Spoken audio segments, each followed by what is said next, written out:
guys, thank you so much for tuning in to Things They Don't Tell You podcast. I'm your host, Lisa DeBose Barker. Make sure you like and subscribe. If you're listening on Spotify, on Anchor, make sure you go and watch it because it's more fun when you can see us in our hand movements.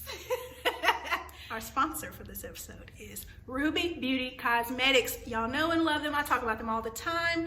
Make sure you use my code LISA for 15% off. That's a hefty discount, guys.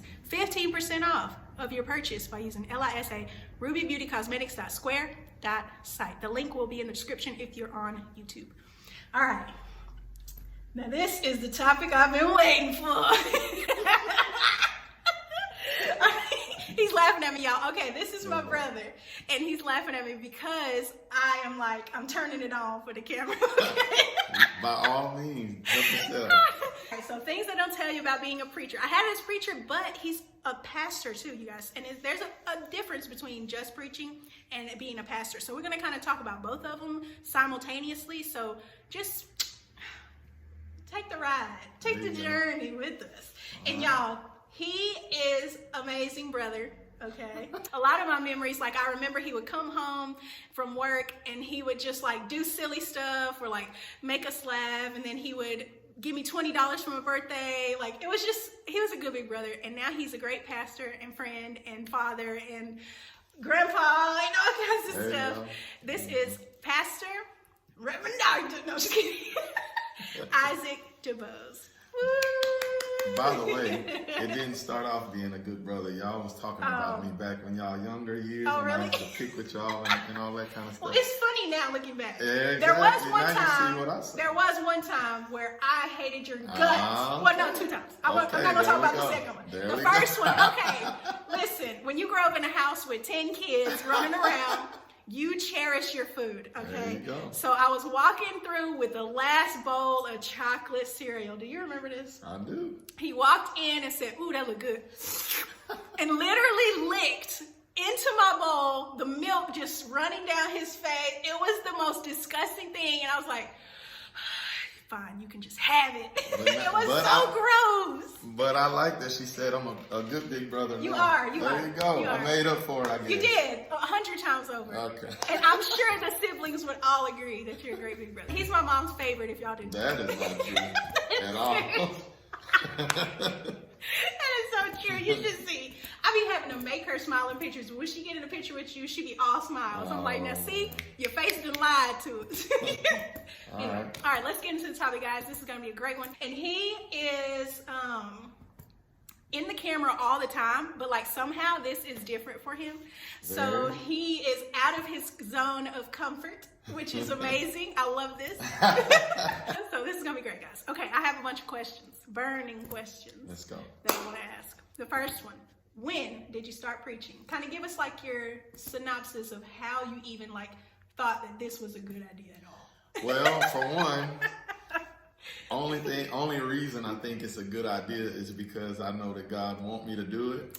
Outside of that, I don't think it's a good idea, to be honest. Mostly because, as you know, we grew up with a dad who was a preacher, pastor. And so being so close to church, being so close to him, being so connected to his environment and all of his friends and preacher problems, I saw what it was like to be a preacher. Yeah. I saw the unglamorized version. Yeah. You know, you see on TV this particular version of a preacher, but in real life, most cases are not like that. And so in my case, in our dad's case, I got a chance to see firsthand what preaching looks like and the sacrifices that are made and the things you have to endure and all of that. So I never wanted to be a preacher. I never thought you would be one. Even to this day, if I felt like God was releasing me in a way to do something else, I would. But it is gratifying knowing that you're doing something that God wants you to do, and that's what kind of keep me on this journey.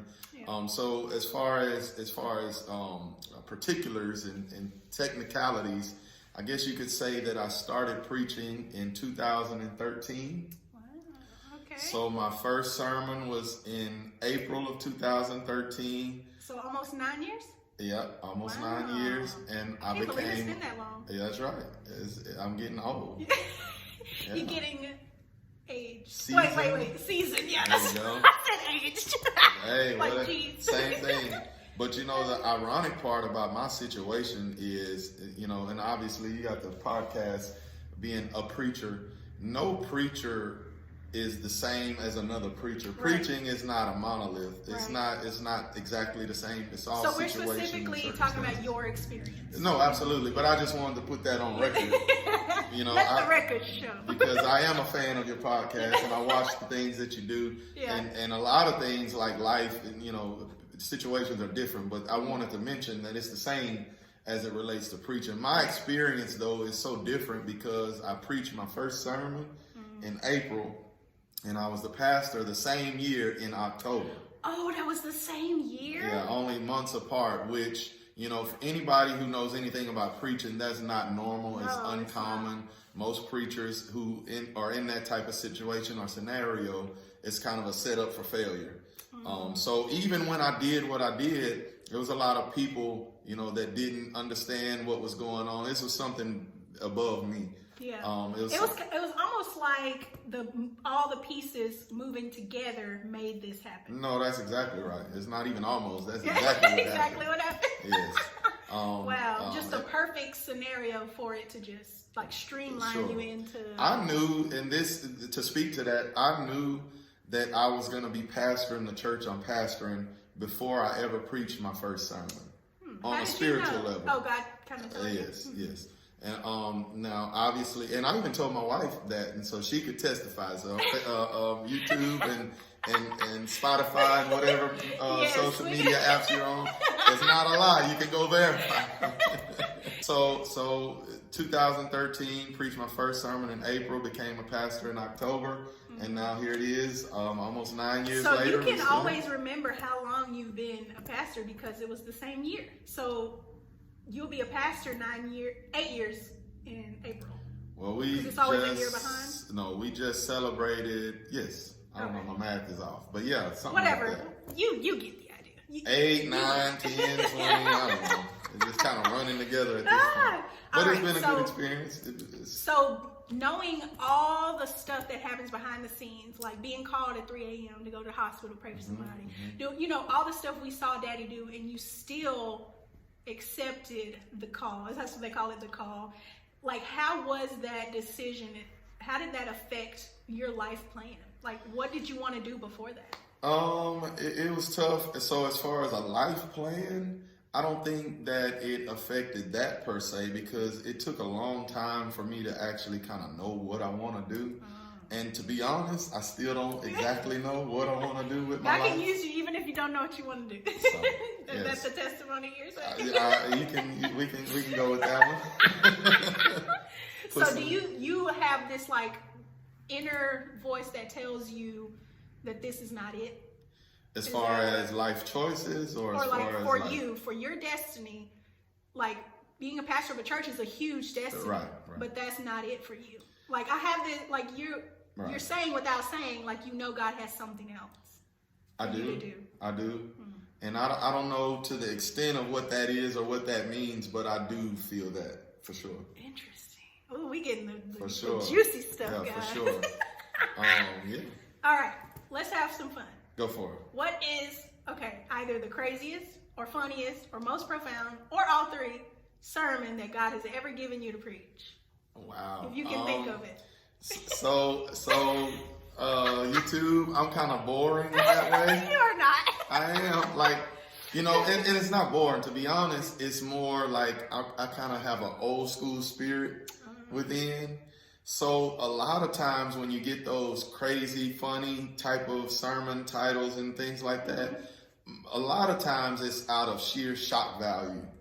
You know, like our dad would have these crazy titles to kind of get you in it. But the difference is sometimes it's from an authentic point. That was just how he is in real life. That's true. So he wasn't doing anything crazy. That's true. That's just how he was. Like his sermon, the bowels of compassion. Yeah.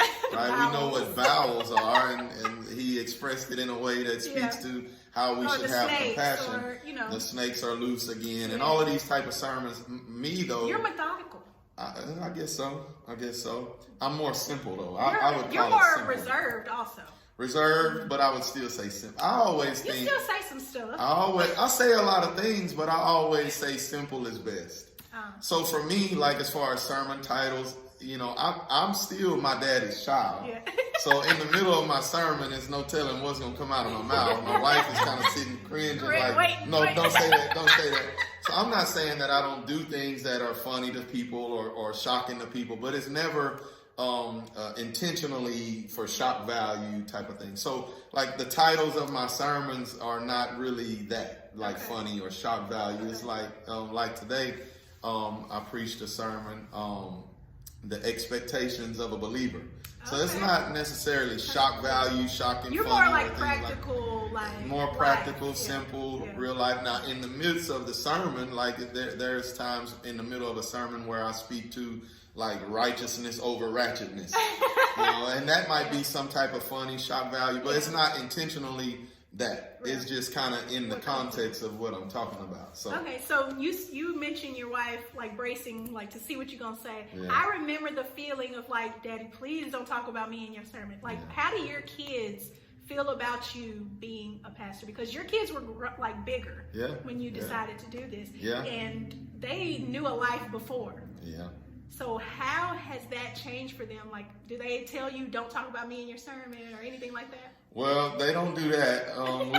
We are got from, we are. I remember I'm a little old school, so they won't do that. That's true. But you can still see the look on their face if I say a certain thing or a certain event or something like that. So unless I'm talking about them scoring a lot of points or running some touchdowns or something, they like the good stuff, but they don't like the bad stuff. So. You know, I try not to embarrass them. Because a preacher is a human, just like you, right? We put preachers and pastors on this pedestal like they can't say things or do things. Like, have you ever accidentally cussed when you were preaching? I have not. Praise God. Not. My daddy would do it all the time. I have not. Sometimes, like, I do it now that's something like that I do intentionally, but if you know me, you know that's my character anyway. Right. Is you know, I kind of am very quiet with it, but you know, I don't brag about it or even own up to it a lot of times. But I am very much an instigator in a lot of respects. I can vouch. She got it on camera. I can vouch. I don't admit to that a lot, but that's true. The ultimate instigator, and when him and another sibling get together on somebody else, like they really only do it to siblings, but it's like the most annoying thing that it's like you know exactly what to say to get a reaction. Sometimes. And so it's funny when you're in the pulpit, you know, you're kind of sitting up at a higher spot and you're looking down at faces and you can see expressions and things like that. So sometimes it's funny to instigate that and push it and to see the face. It's like, no, please don't say it. Please don't. Do you like to like push the boundary? Like, is that something you enjoy doing while you're preaching? It depends on it depends on the boundaries. So I don't push boundaries as far as, you know, convenience and culture and, you know, being able to say what I want to say. I don't push boundaries like that, but I do push certain boundaries on a comical level as far as like, I kind of feel like I know how far I can go and pull back. Okay, so being that we were raised in black church, right? Like, I had no idea I was white until middle school. Like, y'all know this. I've talked about this several times. Like, being, like, in a black church is the thing called hooping, right? At the end where you start the singing. And it's like, so he's a hooping preacher. That's, like, a term. How does that, like, correlate with what you listen to? Because you don't really listen to a lot of that, do you? I do, actually. I listen to, as far as preaching, once again, preaching is not a monolith, so you hear all different types, you hear all different styles, you hear all different presentations and things like that. So to be honest, I actually do listen to several preachers. Did you know you would do that when you first started? I kind of did, just because of the culture. Too. And that, and honestly, in fairness, this is something I can be transparent with on your so you wanted this from me, right? The nitty-gritty. So when I knew that I was gonna preach, I didn't like talking in front of people. I'm nervous in front of people, and I'm shy. I don't talk a lot anyway, outside of just like, you know, if we're having a conversation, I love to talk, but just in a general setting, I You don't don't just like the talk to attention hear to be from. on I you. don't like Yeah. attention. Exactly. Yeah. That's exactly right. So in terms of preaching, when I knew I was going to preach, it was the hardest for me to accept that because people would ask me to do a talk, for example, in church, and it would take me like 2 months to prepare 5 minutes worth of material to present. And so in my prayer and thought, I'm like, God, you want me to do this every Sunday, and it's taking me 2 months just to get 5 minutes ready, and I got Sunday school, Bible study, church, afternoon services, revivals, and all of these different engagements. Oh, very much so. And so to speak to the hooping, I knew that was kind of my way out. I knew that would carry me out and carry me through, so to speak. Because you're more comfortable with it. Exactly. When I'm singing, it's not so much of being nervous. When I can get to the gift playing or singing, then I'm not nervous at all. Like I played at the Potter's House, sung at the Potter's House in front of 20,000 people, never nervous. Yeah. But if I stand up in front of my own people and it's only about 50 or 100 or whatever it is in the congregation at the time, I noticed you had, like, not so much now, but when you first started preaching, you had a few nervous tics. Oh, absolutely. Like when you were talking, you would say like certain things. I don't want to make you self-conscious about it by pointing them out. Go for it. You know, and then like you'll say Absolutely. like trying to find your words, and I'm like, he don't really talk like that. Absolutely. I wonder if he's nervous. That's the first moment it clicked that maybe you were nervous. Very much so. And I thought, how is he nervous? He's been in front of people his entire life. And it's a totally different thing to sing and to talk. The thing that I've heard my whole life is like the thing that you're afraid of, the thing that makes you nervous is probably the thing you're supposed to be doing. So maybe you're right in line. I do feel that. Yeah. And so hooping kind of carried me through. But fun fact, this is where I was talking about being transparent, right? So I was relying on my voice at the end of it. And then I felt God, I obviously as a preacher, you kind of have to listen to the voice of God in the spiritual realm and things like that. I felt God kind of nudging me, saying I was relying on my voice too much. And I was taking a shower one day and I was kind of letting water go in my ears and something popped in my ear. And I couldn't hear out of one ear for a length of time. And not only did that affect me hearing, it affected my voice.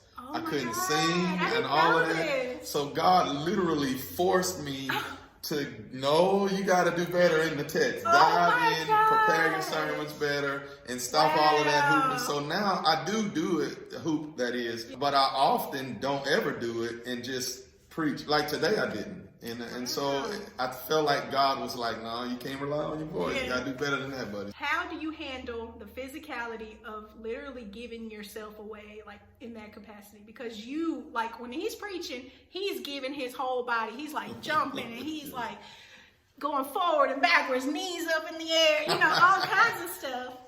How do you deal with that? So first of all, I'm actually trying to not be so animated as far as physically. It's very hard. When is this? Because I just watched the service. Oh, I know. It's very hard. It's hard to do. It's hard to contain myself. I get real excited and I just kind of lose myself in the moment, so to speak. So for my preaching, it is a lot of my preacher friends, they're just like, man, you preach so hard. Like, calm down. And I'm like, I'm trying to calm down. So one, a lot of water. Two, I try to exercise and keep, healthy. You're looking nice. I'm doing the best I can. And for three, this one you can kind of understand. A lot of people don't in the preaching world.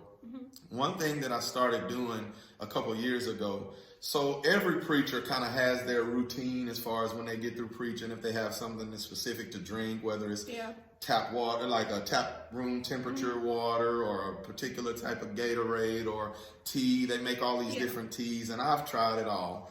Being that I'm so physical, I do get hoarse a lot, or I did get hoarse a lot.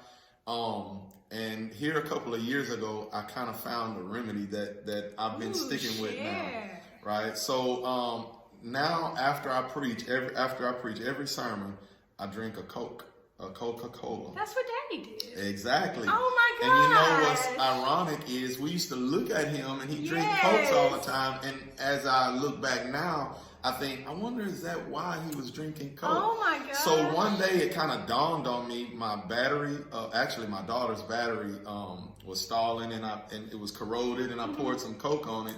And it was kind of like a light bulb. I'm like, if this Coke is is killing all of this and clearing out all of this acid, you know, all of this corrosion. I wonder what it'll do for my throat. I wonder if I drink a Coke, will it kind of clear my throat out? And so I tried it and it worked. And I wasn't hoarse the next day. And so now, after every time I preach, I drink a Coke. Now, some of my members don't like it. They think it's unhealthy. You need to stop drinking all. So I try to hide it. Everybody's different. You got to do what works for you. So that's what works for me. That's how I keep my voice. And you're his child, so that's DNA is there.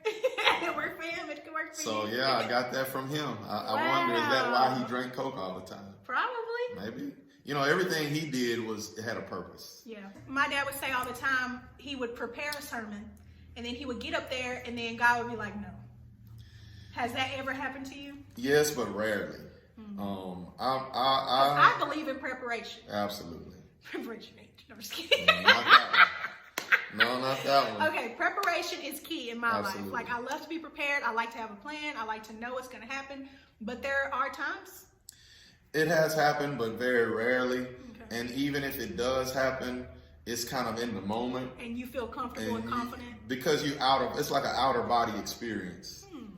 Tell me more. Tell me more. All right. Like, how does that work? Like, you just hear, like, I know a lot of people, we're Christians, like, but we hear the voice of God. We know what he's saying. The Bible says his sheep know his voice, right? Mm-hmm. So you know the voice of God, but how is that for you in your personal experience, hearing God speak to you? Yeah, so you could understand this on a musical level, because when you kind of in the zone, so to speak, musically, like the song may end a certain way, and you may just keep going. Oh, that's a great explanation. When you say, how do you know? I could ask you the same thing. Like, how do you know what to sing? How do you know where to go? It's something that's hard to explain. And it doesn't have to be music, but like a basketball player, it's like in the zone. It's like, these young kids today, they would say you're in your bag, right? So it's kind of hard to explain. How do you know? But you just know without knowing. Yeah. And so it's like an outer body experience. You just kind of that is a perfect yield explanation. to that. I'm going to use that next time. There you go. Because I can't ever figure out how to explain that. That's good. That's really good. All right. So what is your routine? How do you prepare a sermon? What do you usually do? Yeah, so routine is important. In the early years of preaching and pastoring, that's what was overwhelming. Because I didn't know how to prepare. And once again, I'm nervous first off, and then I have to stand up in front of these people, and all of these people are looking at me like, okay, what are you going to say? Right? So I don't like getting up not prepared. So it took me a while to get in a routine, but I'm kind of in a good routine now, to where I know kind of what to expect, how to prepare. So as far as what I typically like to do, it don't always work out like that, but since I know what I want and how to do it, I can kind of maneuver when things happen, life happens, a trip here or something happens here, I can recover. Do you see everything as sermon now? Not really, but I do draw sermons and illustrations from life a lot.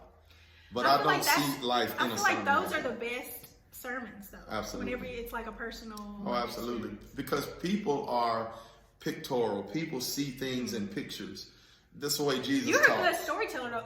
That's what sermon is, right? So if you can captivate the mind of the people into an illustration, a story, something happened, a joke, or whatever the case, that's kind of the way you draw them in, and now they want to hear what you got to say. If it's the worst thing to do is be a preacher and nobody want to hear what you have to say. I've been in environments like that where it's like, buddy, you dying up there.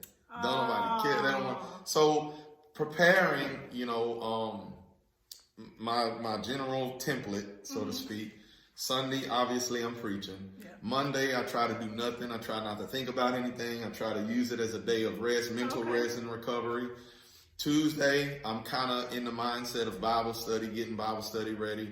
Wednesday, my focus is Bible study. After Wednesday, and I kind of get a feel for where I'm going next. Generally, I like to preach in series because it's a lot easier to stay on track and to know what's coming next. And you can fully discuss something. Absolutely. And you can break it down and compartmentalize. Is that the right way to say that? You can make it like steps. Absolutely. And so Thursday night, I kind of know what I want to preach about and studying Thursday, Friday, Saturday. It should be put together by the end and ready. And I'm just looking over it at that point. Sunday we present, and then the cycle continues. That's okay, so he just described an entire week of work. Yeah. How does that balance with you? Because most preachers and pastors do not rely on the income from the church to take care of their families. How do you balance that with also working? That's why it's overwhelming, because that's the hard part, especially early on. And I, for those of you who don't know, I think you might have mentioned, I have 4 kids and a wife and the church and grandkids. I'm also bivocational, which, for those of you who don't know what that means, I'm a pastor, preacher, but I also have another job outside of that. So you have to balance all of those things, and sports with the kids and activities with the wife and the things that's going on with the church. It's very overwhelming. And y'all, it's kind of hard to keep up with. It's a privilege for you to have him on my podcast. He is so busy. That's why we're set out some time in my day, in my schedule. There you go. We're at a different set because I wanted to make sure I did this episode in my first season, because I really, really, really wanted to just sit down and talk to you about this, because I have so many questions. Like, I've been wanting to talk to you about this stuff all the time. This is strong. And by the way, a shameless plug. I'm learning from you, and I like. That's kind of one of the things I feel compelled and called to, even though I haven't set foot in that arena yet. So this is actually my first, sit down podcast type of thing. So thank you for this opportunity. It would be amazing. But I like interviewing. I like this back and forth, and people have a skill. Certain viewers have a skill, and you're doing great. Like, you're doing really good with your podcast and interview skills and things like that. So this is a good day for me. I like this. This might be the start of my new journey. No, just kidding. Not in the bag yet, but y'all, he is such, like, I just like to hear him talk, and I know that y'all do too. He just has a good speaking voice, so I think his podcast would do great. Well, you should do it. Just do it. Why not? When you say speaking voice, for everybody that I know of, until they get comfortable hearing it, your voice sounds so weird in the playback. First time I heard myself sing, I was like, people like this? I know. I was like, no. But you have a good speaking voice. We'll see. Nice and honestly, I might need to keep this to myself, but I have a topic tell him. As far as what I would like a podcast to be about that's similar to what we're doing now. So that's great. I love it. That would be amazing. And I would help you in whatever capacity you want. Absolutely. All right. So we already answered, do preachers make a lot of money? We already kind of know. Yeah, the fact that I'm bivocational, but I will say it's also, once again, it's not a monolith. Also, location matters. True. Congregation size matters. What your motive and what you want out of it matter. What's important to you. All of those things matter. So somebody like Ttdty Jakes, for example, obviously he's well taken care of, but even in a case like that exactly. Not only that, but Joel Osteen and all these guys. Not only that, but the income that they have is not strictly from the church. They have books and movies and investments and all of these type of things. So it's not. So when you say, do preachers make a lot of money? I know that's the cliche, is that the preacher want all the money and all of that, but that is in no way true. No. The church has done more for the community than any other entity, and I'll argue with anybody about that. I agree with that. So to hear these things, the churches just want your money, it kind of drives me nuts sometimes. Like, do you realize that the church, we struggle, and it's more about helping. Now, there are people who are out to get the money. But those people, they don't last long. It won't succeed. It's hard for those people to succeed. I heard a guy say one time, I need to start a church so I can get some money. And my father-in-law laughed so hard. He's like, absolutely. All right, let's see how that works out. Good luck with that. Oh my goodness. You can only trick people for so long. You can only get over on people for absolutely. So are you interested in doing that? Writing books, doing, stuff? I am actually. I actually started a book. Ooh. A long time ago. I gotta get back to it. What is it about? So I'll speak to that a little bit. Okay. It's kind of about comparing football to church and the Okay. functions and offices of church. Oh, So I won't go remember into you details talking about this. because, obviously, Yeah. You got to read the book. not only that, but I want my idea to be my idea. Yeah. That's true. That's true. Because So, ain't no telling who watching this. There you go. I see you watching. All of the peoples. There you go. All right. So let's get back to the kids, because Okay. that's what I think about all the time. Because being PKs, there is a lot of light shining on you, a lot of pressure to be a certain thing or dress a certain way. Do you see that pressure on them since you became a preacher? I don't, but that's because I try not to ever put that kind of pressure on them. Like you were intentional about not doing that? Yeah, and Oh, sometimes they might feel that pressure, but it's not because of anything I'm doing. I'm actually trying to do the opposite. Okay. Because the reality of the situation is we are all human. Yes. We all make mistakes. We all go through this life, even like with my wife and the whole, first lady type of concept.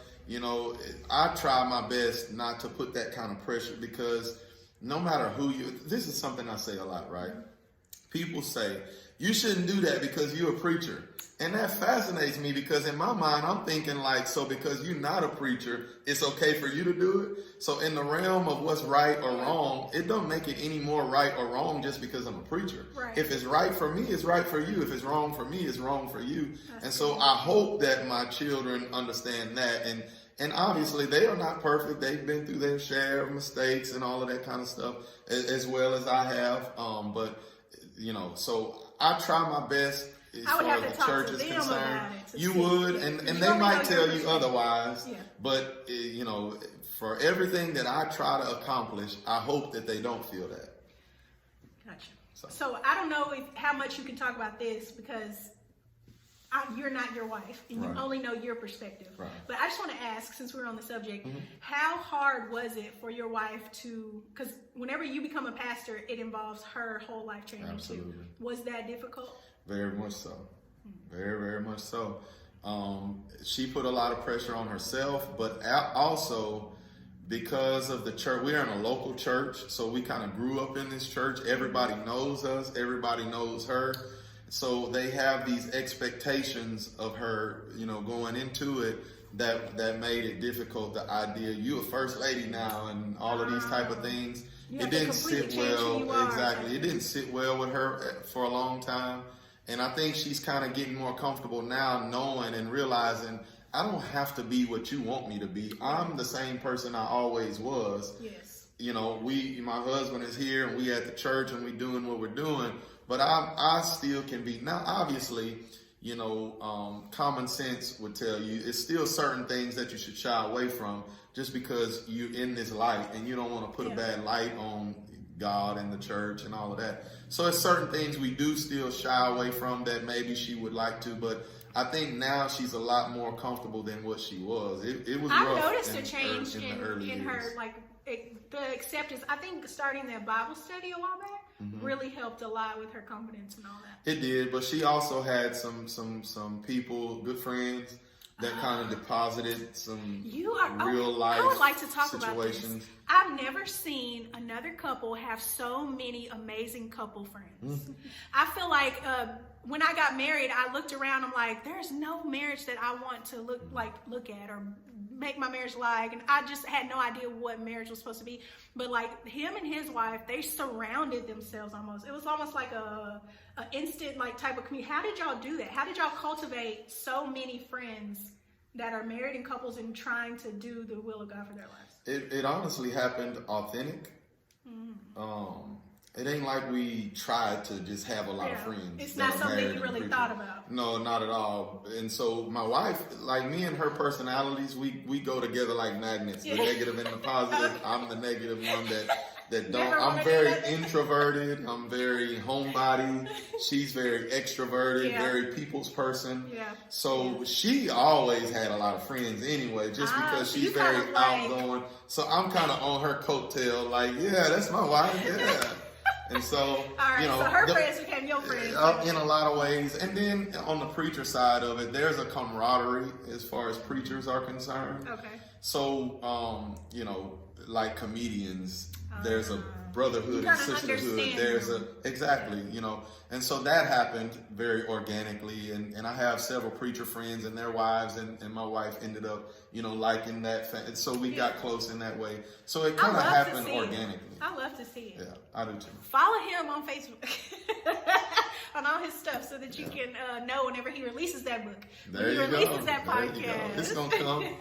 It's gonna come. It's gonna come one day. All right. So this is what Kelly wanted me to ask you. What is the? And you don't have to answer this, but I'm gonna ask you anyway, just to see. What is the craziest thing somebody has told you in confidence? Yeah. So like, I remember sitting with this individual. And he told me that he had just slapped his wife, stabbed her in the chest. Oh my God. Just playing. Oh my God. You had me. I was like, you gonna tell me who this is after this? Like, oh, I remember seeing nothing in the news. Of course I wouldn't tell that. It's in confidence. Yeah. Whatever. I tried, you guys. I tried.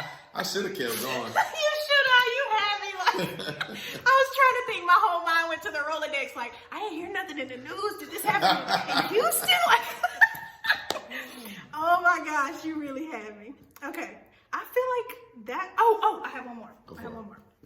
All right. So we all know, as a Christian, you're responsible for helping get people saved. All of that's good jazz, right? But as a pastor specifically, how does that responsibility feel, knowing that you're like basically responsible for all these souls that you look at in the audience, in the congregation? In some ways it's a burden, in some ways it's a blessing. In my approach, that is. So I would consider it a blessed burden, so to speak. Okay.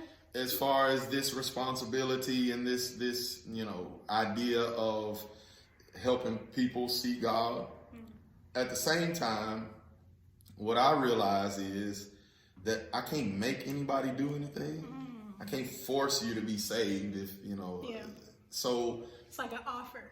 Absolutely. So it's not my people. Like, the church is not my church. That's God's church. It's his problem. It's not my problem. It's his problem. That's a good way of So it's not a lot of pressure on me in that way. It's like, oh my God, the world is dying. I got all these souls. They're on my hands. It's not that kind of pressure on me. It is a responsibility and it's a burden sometimes. It's a blessing in a lot of times. But I don't have a lot of pressure in that regard. I just do what I do what I can, do the best I can, and I let God deal with it from there. And at the end of the day, my hope, like every other believer, is to hear him say, well done. Yeah. So I try my best and do what I can, but I don't feel a lot of pressure in that way. I feel like I would feel the pressure. That's probably why I'm not a preacher. Maybe. Yeah, maybe. So. That's good. You have a great way of explaining things. I see why you be preaching. Be preaching? You be preaching. I be trying to preach. I be giving it my best shot. You sound like Big Mama. Who, me?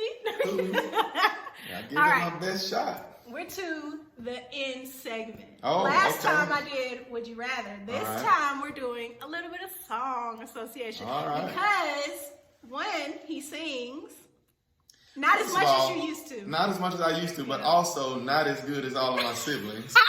So let's just get that on the record. Do not expect me to sound like this one. Those of you who are listening and watching. I just sprung this on him, guys. He had no idea that I was going to do this. And I just preached them a little more. So. All right, so how it goes, if you watch Terrell's show, plug, he's amazing. He does this all the time. But I've always wanted to do this for somebody, and I picked him. Okay. So I'm going to say a word, just a random word that I looked up previously, and he's got to sing the first song. Sing the first song that comes to his mind, or whichever song that comes to his mind. So it has to have the word in it or in the title. And what if I can't? What if I can't find one? Then you lose. Lose? All right. Because I'm just saying, because, to be a singer and to be involved with music, I really don't know that much music. I'm terrible at lyrics. I am too. So I we'll say see. the wrong stuff. I might say some. So we'll see. Hey, if you got the song and it have it in it, then you win. I'll do my best. Okay. All right. The first word is happy. I am happy. There you go.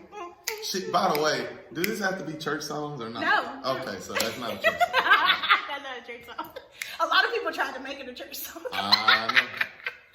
And that's okay Isn't too. that hilarious? Growing up in church, you hear a bunch of songs like remade to fit church, like Music Soul Child, Love, We Turn It Into Lord.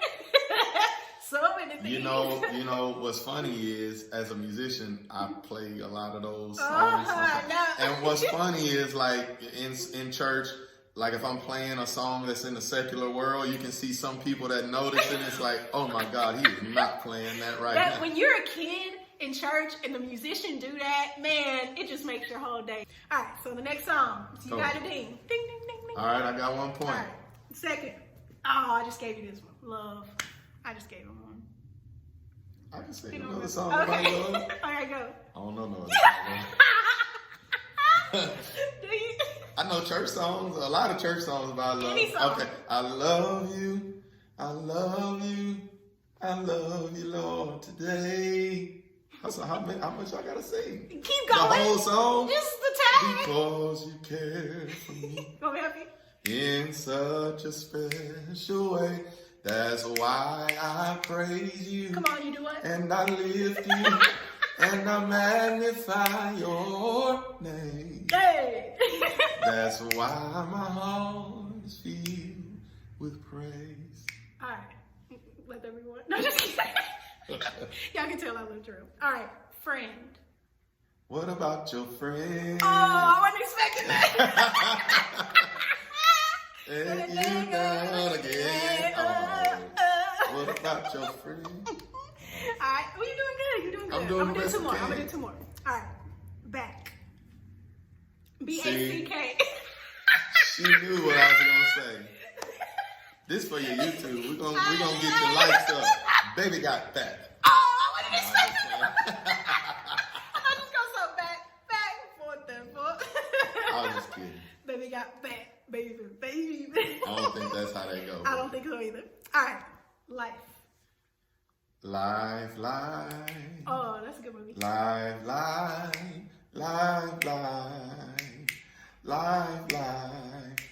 Verse 2. Life. There you go. All right, last one. I'm gonna see if I can stump you. Let's see. All right, dream. That's a good one. I know songs about dreams. Don't stop. You got me. I'm trying to Really? think. Yeah. Really? I know Dream Girls, but I don't remember how they go.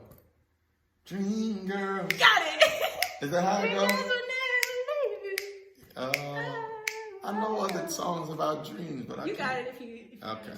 Well, I did. I thought you was gonna sing "Dream a Little Dream of Me" or "Dream." Yeah, that's a good one. Dang, I don't even know anymore. That was the only two I didn't think of. Okay, so you stumped on I did. All right, well, I was like, did the which best I one can. don't I know? Thank you so much for being a guest. This was so